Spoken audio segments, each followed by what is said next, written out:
Bienvenue sur France 24. Si vous nous rejoignez, il est 19h à Paris, à la une de l'actualité aux États-Unis, les funérailles de Tyre Nichols. 19h10, le débat qui sera consacré justement à cette visite du pape François en RDC, le souverain pontife qui enchaînera d'ailleurs au Soudan du Sud. Comment le pape François est-il accueilli? L'Église joue-t-elle un rôle politique en RDC et plus largement en Afrique? On posera ces questions à mes invités, ça sera dans une dizaine de minutes.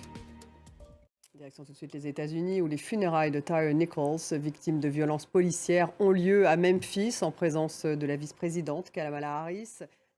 La guerre en Ukraine a aussi des conséquences sur la nature et sur les animaux. Des bénévoles, vous allez le voir, œuvrent pour sauver des chats, des chiens, mais aussi d'autres animaux beaucoup plus rares dans la région de Kiev. Regardez ce reportage de nos envoyés spéciaux. En France, la loi immigration a été présentée en Conseil des ministres ce matin.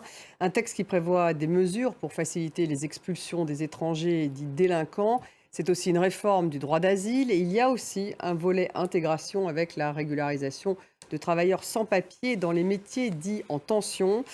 Ce projet de loi ne satisfait néanmoins ni à droite ni à gauche. Khalid Houssi. Direction le Royaume-Uni où c'est la journée de grève la plus importante depuis 10 ans.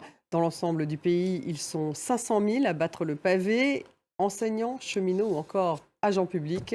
Une mobilisation d'ailleurs très soutenue par les Britanniques qui subissent une forte montée des prix. Alexandre Ondoa. Merci de nous avoir suivis. Dans quelques minutes, le débat il est consacré à la visite du pape François en RDC. Est-ce que justement c'est une visite politique? On posera cette question à mes invités. C'est dans 2 petites minutes.